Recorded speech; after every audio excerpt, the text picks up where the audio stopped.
Law पे काम करती, कौन सा, केसीएल, करंट लॉ, जो कि हमने अभी पुराने लेक्चर्स में देखा था, जो डिफरेंशियल प्रोटेक्शन स्कीम में भी ये होता है। डिफरेंशियल प्रोटेक्शन स्कीम जो होती है वो मैंने आपको बताया था पुराने लेक्चर के अंदर, एक हल्का सा ब्रीफ दिया था।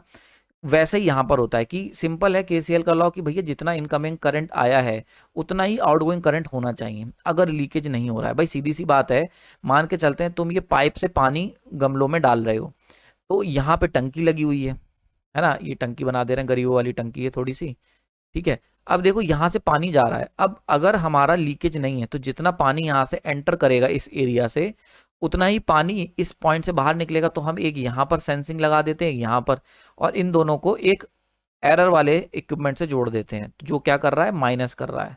यानी क्या हो रहा है, इन दोनों का यहाँ पे जो जो भी रीडिंग आ रही है उसको माइनस करा जा रहा है, और उसकी जो रीडिंग हो रही है वो दी जा रही है एक रिले को, और वो रिले इस टंकी को चला रही है। तो अब क्या होगा, अगर हर समय जितना का पानी अंदर आया उतना ही अगर बाहर गया तो दोनों की रीडिंग एक दूसरे को कैंसिल आउट कर देगी, और ऐसे केस में क्या होगा, ये रिले ऑपरेट नहीं करेगी। अगर मान के चलते हैं यहाँ पे लीक होने लग गया, तो ऐसे में जितना पानी अंदर आ रहा है और जितना बाहर जा रहा है उसमें दिक्कत आ जाएगी, उसमें एरर आएगा।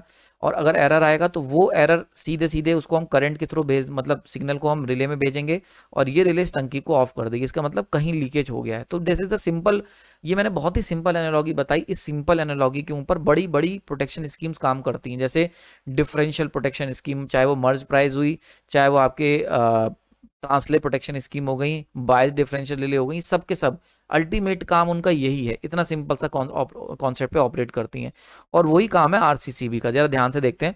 तो आरसीसीबी क्या करती है, आरसीसीबी का कोई बहुत ही सिंपल स्कीम है। वो कहती है कि भैया अगर सब कुछ सही है तो लाइव वायर से जितना करंट तुम मांग रहे हो वो सारा का सारा करंट न्यूट्रल वायर से बाहर आना चाहिए। तो करंट जो इन गया, आई इन, और आई जो आउट आया, वो बराबर होना चाहिए। This is the simple concept. अब क्या होता है, इन्हीं को कंपेयर कर लेती है। तो आरसीसी भी कंपेयर करती है difference between current in live wire and the current in the neutral wire, ठीक है। तो देखो कहाँ पे लगी होती है, तो फेज वायर न्यूट्रल वायर आया, ये तुम्हारे मीटर में गया, मीटर से गया एमसीसीबी में, एमसीसीबी के बाद लगी होती है आरसीसीबी, ठीक है। तो आरसीसीबी में लाइव और न्यूट्रल जा रहा है। अब ये इन्हीं दोनों को कंपेयर कर रही है, इसके करंट को देख रही है जो बाहर आ रहा है और जो अंदर जा रहा है, इन दोनों को ये कंपेयर कर रही है। अब क्या होता है, जब भी हम बात करते हैं अगर कोई लीकेज नहीं है तो जितना करंट यहाँ से घुसेगा वो सारा का सारा करंट बाहर आ जाएगा। तो no leakage no operation, I L equal to I N. अगर लीकेज हुआ, अब वो लीकेज तीन तरीके से, जैसे मैंने बताया, हो सकता है इंसान तार को छू ले तो देखो कुछ करंट यहाँ से लीक हो गया, तो ऐसे केस में 10 एम्पेयर यहाँ से गया, मान के चलते हैं 1 एम्पेयर यहाँ लीक हो गया, और कुछ भी 1 एम्पेयर तो मैंने बहुत बड़ा ले लिया, 30 मिली एम्पेयर मान ले लीक हो गया, 30 मिली एम्पेयर लीक हो गया, तो 10 माइनस 30 मिली एम्पेयर ये जो है बाहर आ गया। अब देखो इसमें और इसमें एरर आ गया ना, आरसीबी ऑपरेट कर जाएगी। ऐसी देखो, मान के चलते हैं वाया अर्थ वायर लीक हुआ, अर्थ वायर से लीक हो गया, तो मान लेते हैं यहाँ से घुसा 10 एम्पेयर और 100 मिली एम्पेयर अर्थ वायर से लीक हो गया, ठीक है। इलेक्ट्रिक जो एलिमेंट है वो बॉडी को टच कर रहा था, और वो हमने जो मोटी वाली तीसरी पिन थी ग्रीन कलर की, ग्रीन कलर के वायर वाली, उससे लीक हो गया, कोई बात नहीं।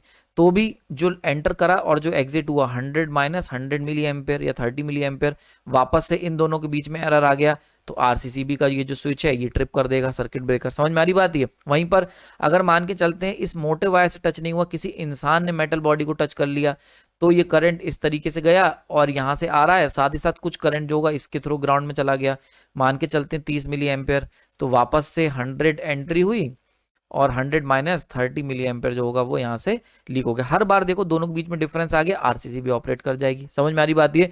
तो ये कॉन्सेप्ट होता है आरसीसीबी का। तो ये जो दोनों के बीच में डिफरेंस हुआ कि लाइव और न्यूट्रल के बीच में, यही कहलाता है रेसिडुअल। रेसिडुअल मतलब बचा हुआ, और इसी बचे हुए कॉन्सेप्ट को, जो इसी बचे हुए करंट के बेसिस पर जो रिले ऑपरेट करती है, या जो सिस्टम प्रोटेक्शन सिस्टम ऑपरेट करता है, उसे हम कहते हैं रेसिडुअल करंट सर्किट ब्रेकर। तो आरसीसीबी की फुल फॉर्म यही है, रेसिडुअल करंट सर्किट ब्रेकर। समझ में आ रही बात, ही क्लियर हो गया। ईएलसीबी क्या है, अर्थ लीकेज, अर्थ के अंदर जो लीकेज होगा, जो अर्थ मोटी वाली हरी पिन वाला जो वायर है हरा वाला, उससे जो लीकेज होगा उस पर अर्थ लीकेज सर्किट ब्रेकर ऑपरेट करेगा। रेसिडुअल ऑपरेट करेगा लाइव और न्यूट्रल के डिफरेंस के बीच पे। समझ में आ रही है। तो आरसीसीबी आपने देख लिया, बिल्कुल क्लियर हो गया होगा। आरसीसीबी की सबसे बढ़िया खास बात क्या है, लीकेज कैसे भी हो, तीनों कंडीशन जो मैंने बताया ना, 3 तरीके से मैक्सिमम लीकेज हो सकता है, वो तीनों कंडीशन हमने कवर कर दी हैं। तो तीनों कंडीशनें आरसीसीबी जो होती है वो इजीली डिटेक्ट कर सकता है, ठीक है। तो क्लियर हो गया होगा। आरसीसीबी की अगर हम सेंसिटिव रेंज की बात करें तो रेसिडुअल करंट की जो इसकी सेंसिटिविटी होती है 30 मिली एम्पेयर से 100 मिली एम्पेयर के बीच में होती है, जैसा हमारी रिक्वायरमेंट थी, बिल्कुल मैच कर रही है।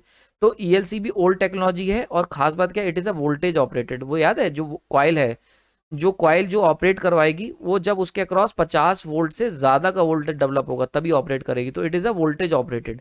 जबकि आरसीसीबी क्या है, ये लेटेस्ट टेक्नोलॉजी है और ये करंट पे काम कर रही है, करंट ऑपरेटेड है। क्यों?